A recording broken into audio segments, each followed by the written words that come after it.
You're very welcome back. Now, our next guests are breaking the stigma around stoma bags. Please welcome 8-year-old Rachel Lee from Cork, who had a stoma bag fitted at just 4 years old. Her mother Niamh and her surgeon, Professor Alan Mortell. Good to see you all this morning. How are you? Before we get to chat to yourselves, guys, Professor Alan, can you tell us what exactly is a stoma bag for people who aren't aware? So stoma is where we take a piece of the bowel and we join it onto the abdominal wall or the tummy so that the poo or stool comes out into a bag.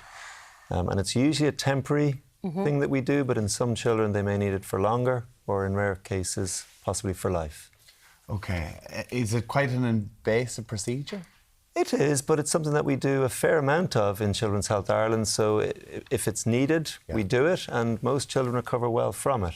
But there's a lot of work involved for parents and kids. Niamh, let's talk about Rachel. She was very young whenever you realised that something wasn't quite right and that she was going to need some help. Can you tell us more? Yeah, so when she was newborn, I knew that she wasn't well, and on day 2, they were checking her in the hospital, so she was born in Cork, and he started from top to bottom and he opened her nappy and he looked at me and he said, she doesn't have an anus. And I said, what? I said, does that matter? I actually said, does that matter? I just wanted him to close back up her nappy and give my baby back to me. And in 3 sentences, our world changed. He said, I have to run with her now. She will go by ambulance to Crumlin and she will need surgery. And he ran, so he had to make sure that her bowel wasn't going to perforate. So I said, can we go in the ambulance with her? No, because she was such an emergency case, they needed the professionals to go in the ambulance with her. So I had to get discharged. Rachel's brother James was 2 at home. So our whole world changed. So she got the emergency stoma at 9 days old. At 6 months old then, Alan and the team built a whole new system for her. Her condition is called imperforate anus. So at 9 months old then they reversed the temporary stoma, hooked up to the new system. She had 2 prolapse repairs. Life wasn't great for a couple of years. We'd manually bowel washouts, a lot of medication. Rachel was very sick, not putting on any weight, not absorbing nutrients from her food. So in 2001, we decided, myself and my husband decided for the family and for Rachel that the best decision would be to go back to a permanent stoma. So we didn't make that decision lightly. We wrote a letter to Alan of all the things we had tried. It's a big journey that you go through, and every child is so different. It's case by case, and why we were making the decision. And we knew that Rachel would be starting school, so we wanted Rachel to start school with the stoma and to be proud of it, and for it to be normal, and for her classmates to say, oh, that, Rachel has a stoma and that's normal. So she got her permanent stoma in September 2021. It didn't exactly go right at the start. We had to do an emergency revision. But since then, we haven't looked back. Wow. And Rachel, would you mind showing us what it looks like? Can you show it? So that's all it is. And how has it changed your life now? From all those awful procedures and treatments you had to get done, how is life different now? Well, when we used to do my bag, it took us nearly 45 minutes. Because, after the operation, it really hurt. But now it only takes 2 minutes. Wow. Wow. I see you're there yawning beside your mum whenever she's telling us all this. This is way too early to be up talking about this as well. For your friends, though, is it you're able to take part in sport? It doesn't affect you day to day, does it? No. Tell us about the activities that you've been able to do now that you have this bag. Well, I can do tag rugby, but they put the tag around my arm instead of my tummy. So it goes around my arm now. And I also do hockey. Brilliant. And I do gymnastics. Wow. And didn't you do a big run as well? Yes. Okay. What was that 5K? It was the mini women's marathon. Amazing. And you raised a lot of money as well, did you? For the hospital, for Children's Health Ireland. Congratulations. Alan, for a lot of people who would think about stoma bags, would think that to be so limited in what they can do. But Rachel shows exactly that you can have as normal a life as possible with that. Yeah, there seems to be a stigma around bowel issues and stomas. As soon as you mention the word stoma to any parent, you can see their face drains and they think this is a horrible thing. But actually, it can be life-saving. It can give you a new lease of life. If your quality of life is so poor because of the bowel condition you have, then a stoma can really make a difference. We don't undertake it lightly, but if it's necessary, we do it. Because Niamh, sorry for talking over you, like Rachel would have been wearing nappies and things, and you were conscious that like she was wondering why are her friends, why are my mates not at the same stage? That's when it really hit home, I suppose, when she was in preschool and we were doing 20 to 30 nappies a day and she was aged 3 and 4 and Rachel was saying, why are my friends not in nappies, why am I? And then we couldn't go anywhere. Like we'd try to leave the house, we'd have to do a nappy, we'd have to stop halfway somewhere in nappy. If she was going to a party for her friends, we'd spend the whole time in the bathroom. And it was just no fun. And for her brother James and for us as a family, it takes over the whole family. It's not just the child, and it's often the healthy sibling suffers as well. So Rachel now remembers before the stoma. So we now say life before the stoma and life after the stoma. Like she's a different child. Explain to me how the difference between the stoma, what was permanent and what was there before, Alan. To be honest, you can reverse almost any stoma.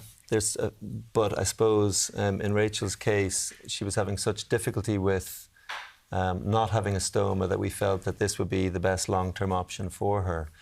There are some children who become adults who will need a stoma for life. Yeah. But the vast majority, we can reverse it. How?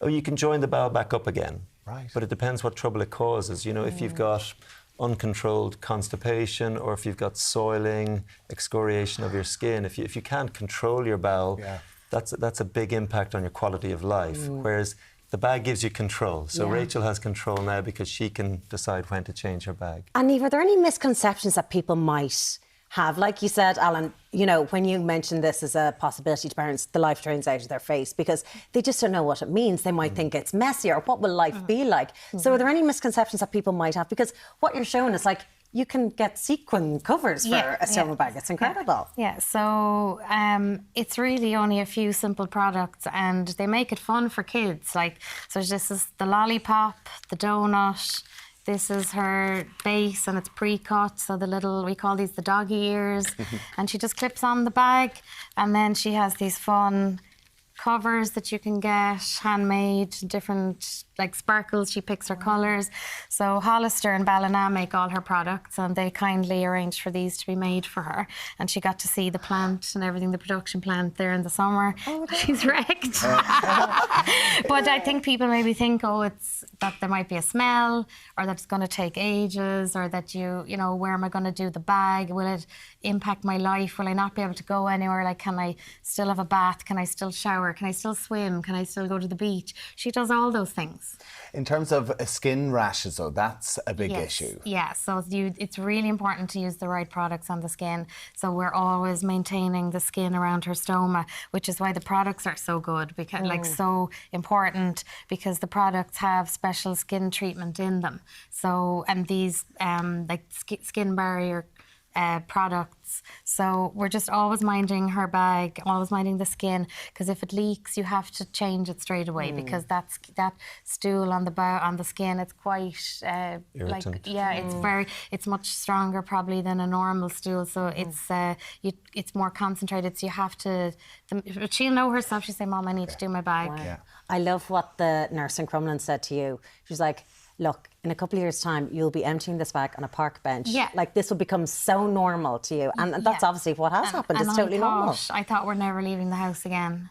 And I really wanted to meet other parents. And I found that very hard at the start to find other parents in the same situation as me, because I wanted us to feel normal. You just feel so, like, alien, and nobody talks about stomas and about poo. So it's just really important to normalise it.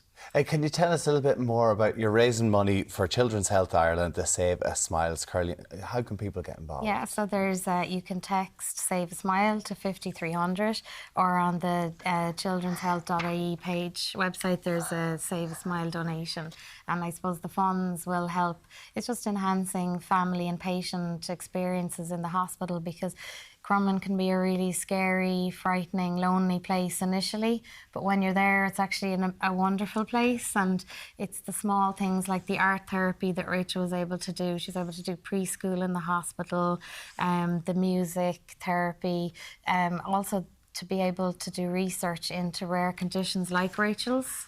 Yeah. Well, you're saying this money will be going towards providing colouring and pencils and things for the kids to play. So important as well, alongside the amazing stuff that Alan, you do as well. Rich, tell us, you're up from Cork today. Are you going to spend a few hours in Dublin? Are you excited? How's exciting for Christmas?